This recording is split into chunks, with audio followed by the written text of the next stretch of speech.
le bord du Saint-Laurent. Puis pampan, c'est l'amour, c'est l'amour. C'est sur le bord du Saint-Laurent. Il y avait 3 jolies filles. C'est sur les bords du Saint-Laurent, une tribu montagnaise nomade du Caribou qui passe l'été au bord de la mer. Située sur les rivages du Golfe, tout près du détroit de Belle-Île, la réserve montagnaise de la Romaine dépend d'un immense arrière-pays couvert de forêts maigres, de lacs innombrables et de mousses épaisses, où le caribou indispensable se rassemble, passe et diminue.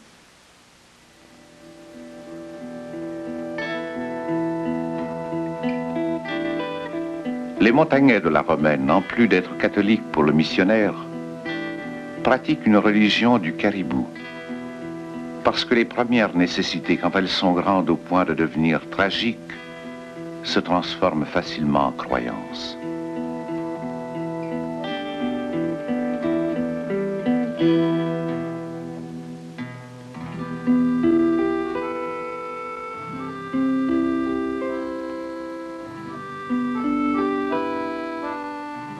Une raquette montagnaise en forme de queue de castor n'est en somme qu'une liturgie de cette foi très simple qui se résume en peu de mots.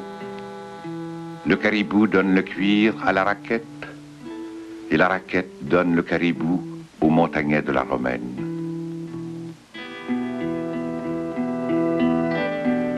Cependant, la raquette et le fusil et le chasseur conjugués ne suffisent pas à rejoindre le caribou agile et lointain. C'est pourquoi dans chaque village montagnais, un sage un peu sorcier est chargé de la fabrication du tambour.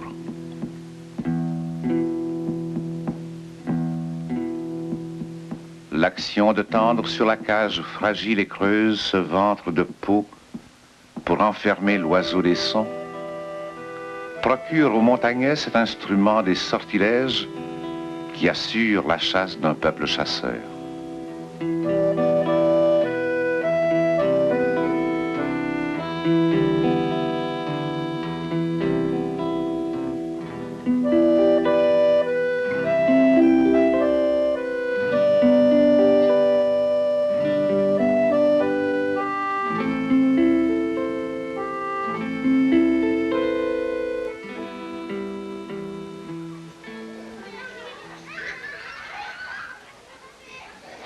De même, l'Indien qui connaît l'art de faire parler le tambour est aussi respecté que le meilleur chasseur.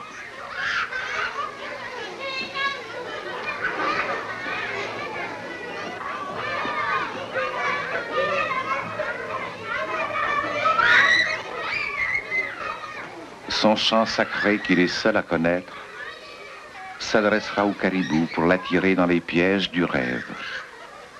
C'est pourquoi un joueur de tambour se recueille avant d'attaquer les sons. Parce qu'il est responsable du tambour qui donne le rêve et du rêve qui donne la chasse. L'espace et la distance, en effet, n'appartiennent pas complètement au chasseur. Et la raquette la plus rapide et la plus parfaite ne traverse qu'un lac à la fois, ne longe qu'une rivière à la fois, et elle peut bien avoir choisi la mauvaise direction.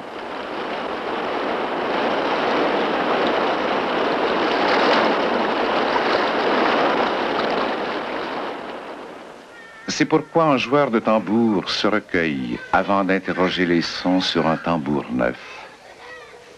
Avec le marteau taillé dans un fémur de caribou, il cherche à dérober les cadences enfermées dans la cage.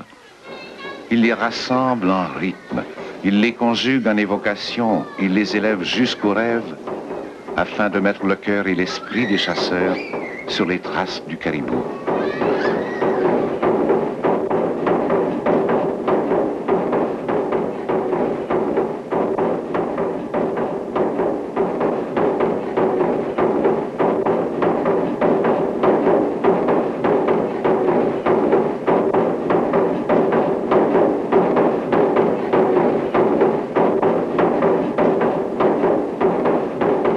Le caribou donne la peau du tambour, le tambour donne le rêve du chasseur, et le rêve donne le caribou.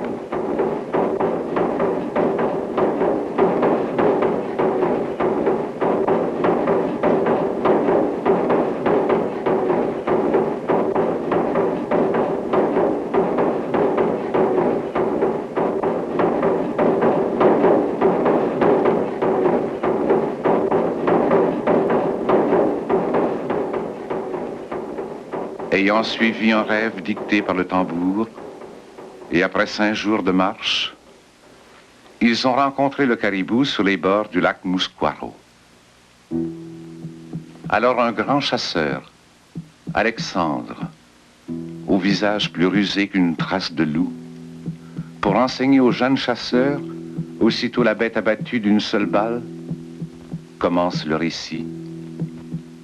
Et c'est comme si la chasse avait besoin de la parole pour être parfaite. Comme si le chasseur se devait de rendre sur place hommage à la vaillance du caribou. Il est remarquable que 5 chasseurs chargent toujours le plus ancien d'entre eux du soin d'abattre le caribou. Parce qu'il s'agit moins d'un exploit de chasse que d'un geste sacré.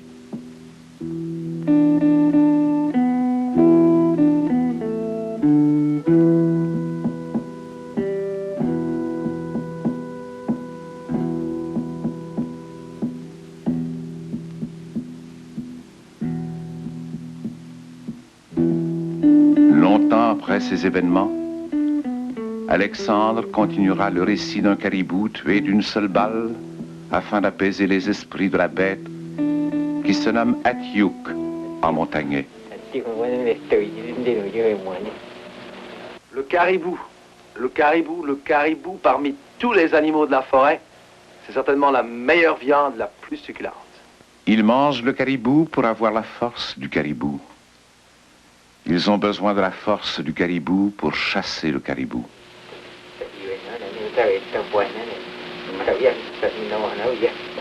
Si on en a fait ici, la viande de caribou, on en a pu manger après que le caribou était tué. C'est pour ça que je voulais absolument le tuer, pour manger de la viande. J'avais assez hâte de manger de la viande de caribou.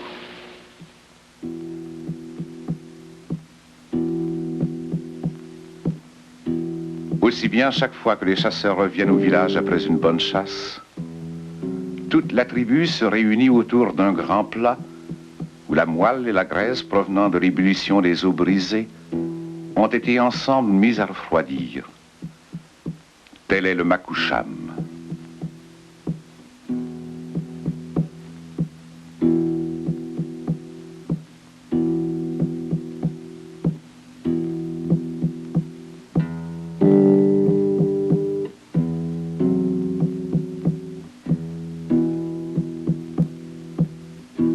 Au banquet du makoucham, les vieillards mangent d'abord à leur faim, comme s'ils craignaient que là où vont les morts ne se trouve pas un mets de cette qualité. Ensuite, les chasseurs par rang d'âge. D'abord ceux qui tirent le caribou, puis les plus jeunes ceux qui tirent la perdrix et le canard, qui piègent le vison et le castor, qui chassent la belette et l'écureuil.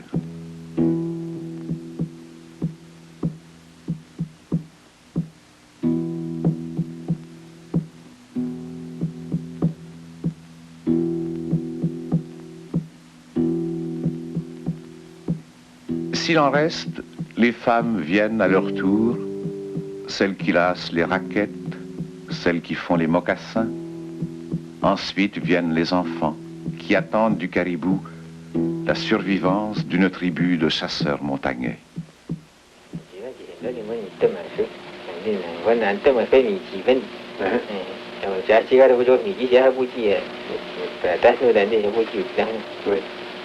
Les vieux arrivent les premiers. C'est les vieux qui sont invités les premiers à manger.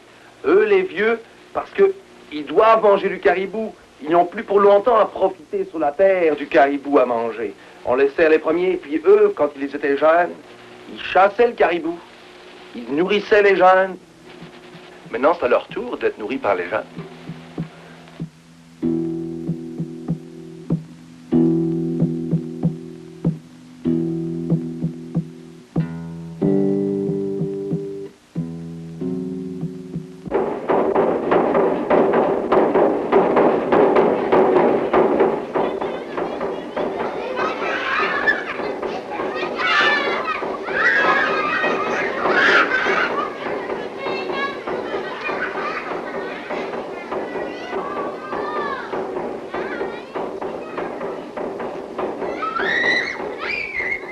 Cette nuit, un très vieux chasseur a mangé le dernier Makoucham.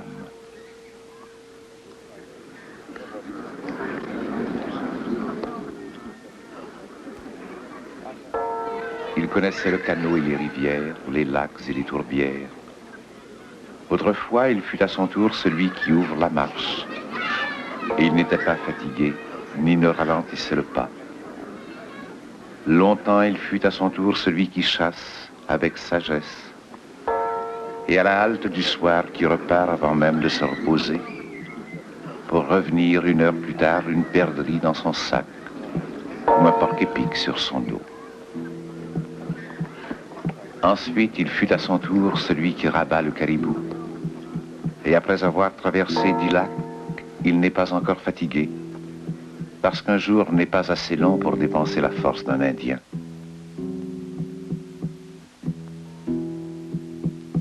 Enfin, il fut à son tour celui qui connaît les lacs et tous les usages du caribou. Celui qui sait lire dans les rêves et sur la neige et sur la mousse. Celui qui devine la bonne coulée où le caribou passera et jamais il ne le manque d'une seule balle.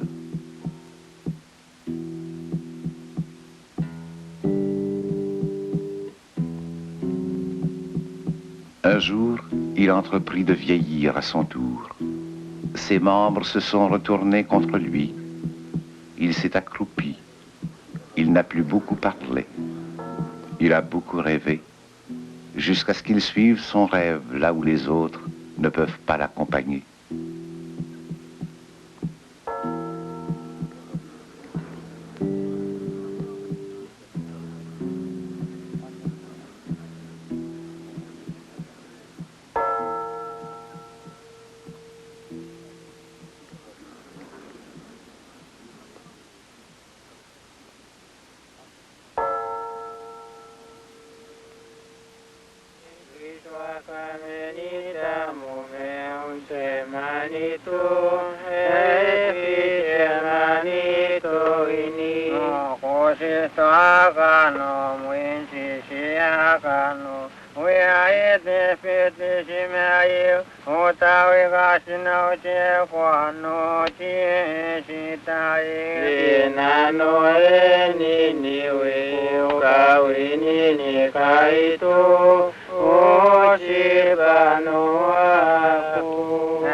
Cependant, les Indiens ont gardé dans les tempêtes mémoire de son nom pour le profit de ses enfants. Ils ont dit qu'il a tué plus de caribous que ses pères. Ils ont évoqué par leur nom tous ses ancêtres, jusqu'au Mistapéo, qui fut le père de tous les chasseurs. Jusqu'au Mistapéo, qui est le grand homme. Jusqu'au Mistapéo, qui est cette âme exceptionnelle du chasseur que seuls les montagnais reçoivent à leur naissance.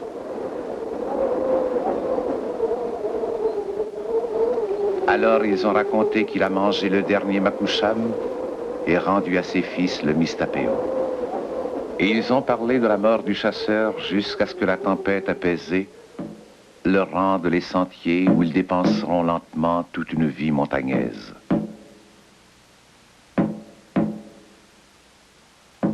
Parfois, ils affrontent un portage entre 2 lacs où les hauteurs s'objectent au passage de 5 chasseurs revenant du grand lac Mousquaro.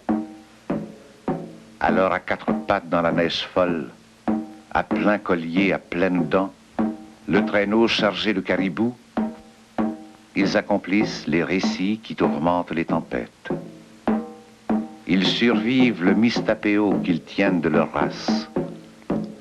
Et ils refont les mêmes gestes sur les mêmes pistes, dans le même espoir d'être reconnus un jour par leur nom de chasseurs de caribous.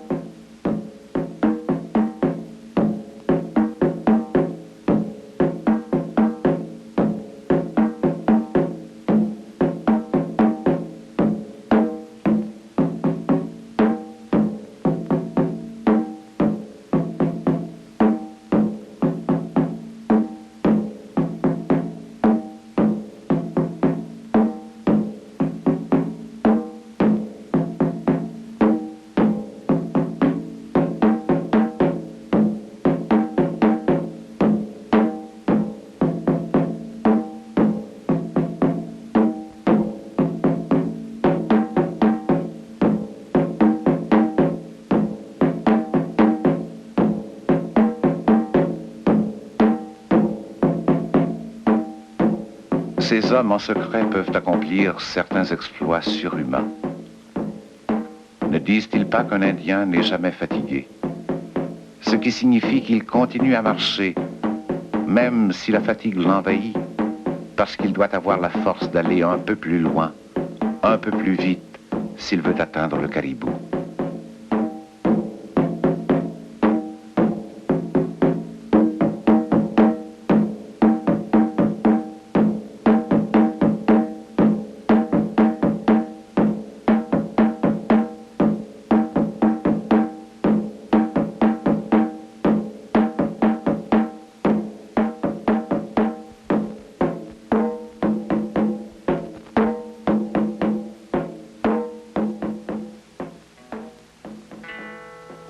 Ils doivent sans cesse défendre leur vie contre l'espace parce que la distance est leur pire ennemi.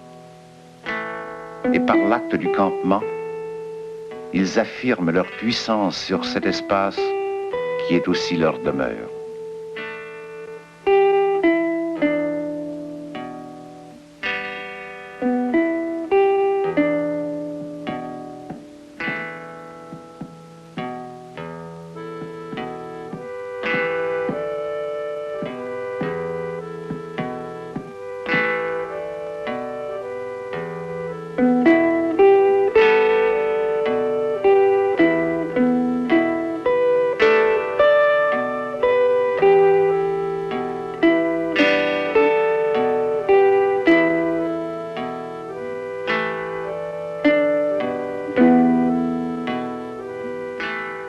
Camper n'est pas seulement le dernier épisode du jour, mais pour celui qui sait tout à propos de la chasse, une précieuse connaissance du soir, de l'eau, du feu et du rêve où passe le caribou.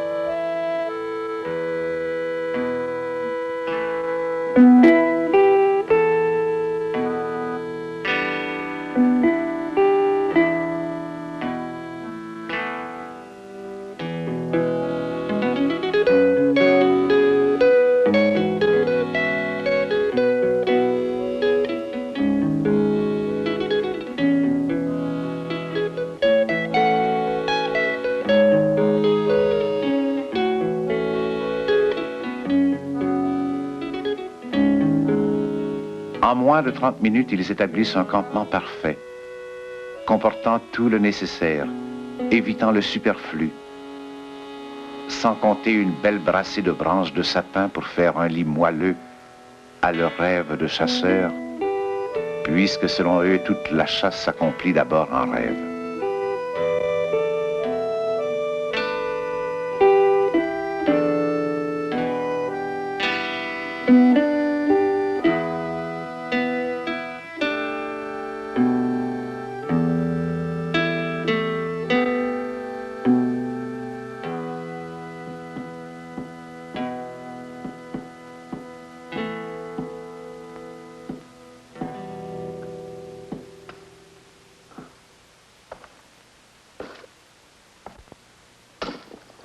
De la même façon qu'ils ne dorment que sur un lit de branches de sapin, jamais à moins d'y être forcés, ils ne se contentent de la neige ou de la glace fondue pour faire le thé.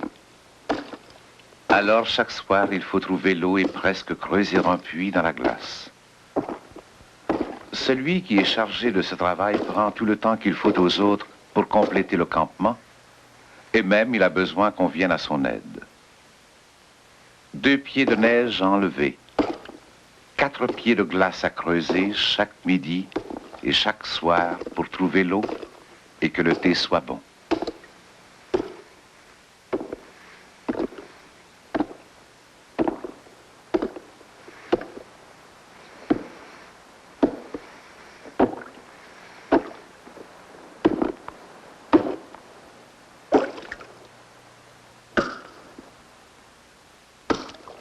Car aux endroits où l'eau ne gèle pas au pied des rapides, on ne peut plus camper depuis longtemps, parce qu'il ne reste pas de bois mort pour entretenir toute la nuit le petit poêle de tôle qui leur tient lieu de couverture. Camper n'est donc qu'un visage de la chasse, l'acte de tirer profit des nuits. D'ailleurs, ils ne diront pas que leur chasse a duré 12 jours, mais qu'ils ont dormi 11 fois dans leur voyage.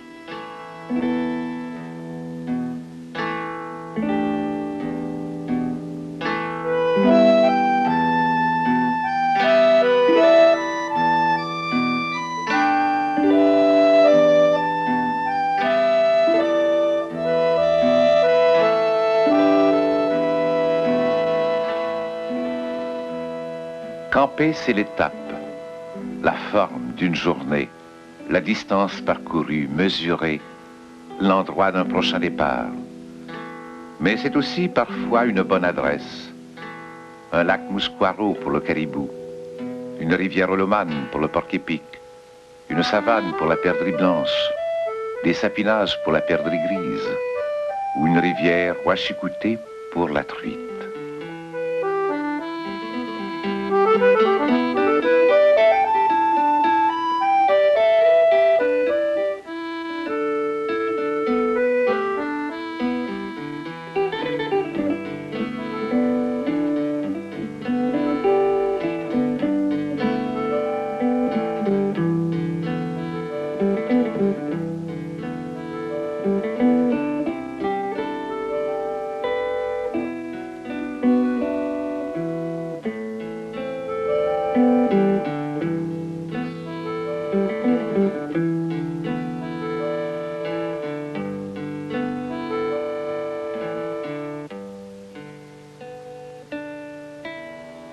Pour l'usage d'une seule nuit, ils ont rassemblé toutes les facilités de la forêt.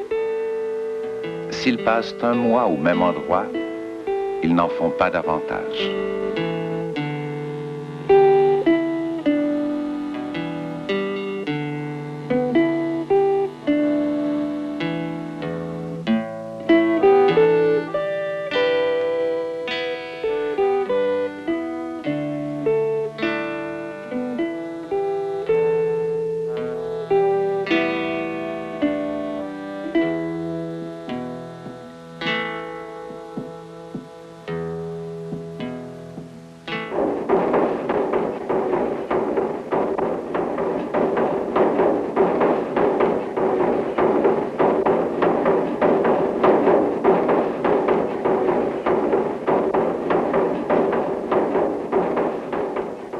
Ils auront dormi 11 nuits, ils auront marché 12 jours dans leur voyage, et durant 12 jours et 11 nuits, ils sont hantés par ce rythme intérieur sans lequel un chasseur ne pourra jamais atteindre le caribou.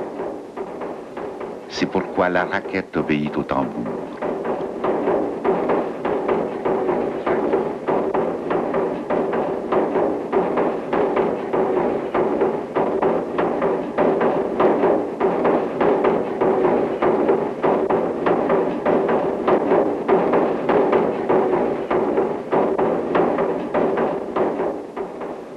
Sans le tambour intérieur, la marche serait insoutenable et se briserait aussi bien qu'une danse sans tambour.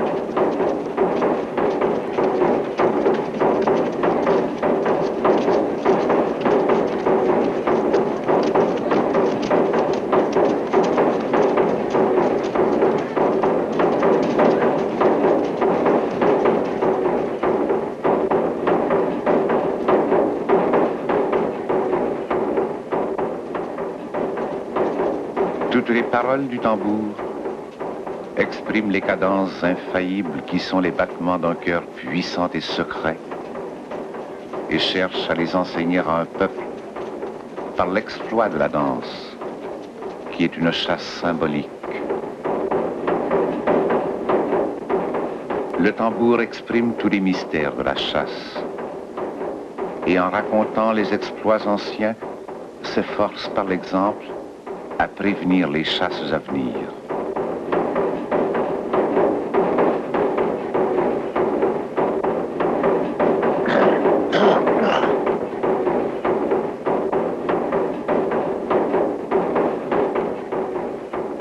Le tambour enseigne les vertus de la chasse et exalte l'esprit de celui qui ferme la marche et tuera le caribou parce qu'il est chargé de cet office en vertu des préséances de la tribu.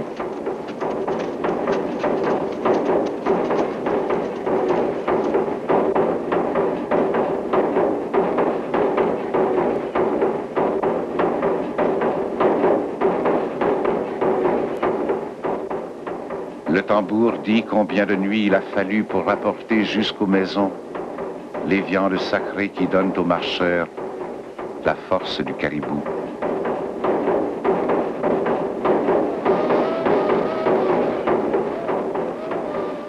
Le tambour annonce aussi la mort du chasseur. C'est pourquoi il accepte la venue dans la danse de ceux qui à peine savent obéir au rythme de la danse. Il accepte dans la chasse ceux qui à peine savent obéir au rythme de la marche.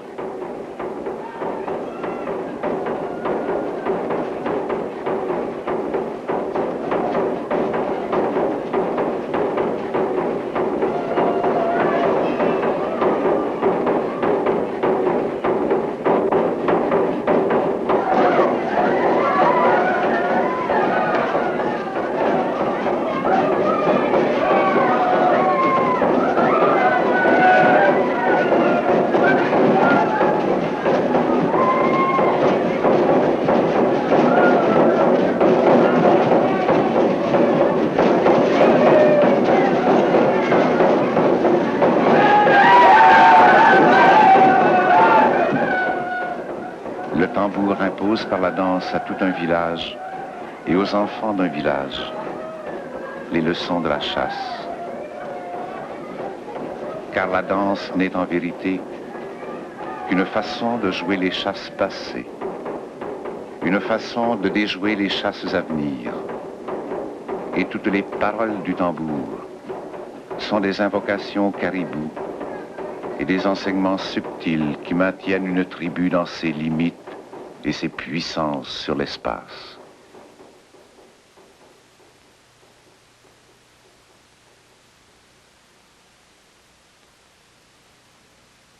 Au pays de Neuve-France, pays des goélands, des caribous, des gibards, des dauphins blancs, des îles merveilleuses, des glaces flottantes et des hommes, qui se trouvent en travers du fleuve entre Québec et Blanc-Sablon, et y compris marais, récifs, archipels, battures, sablons et mirages.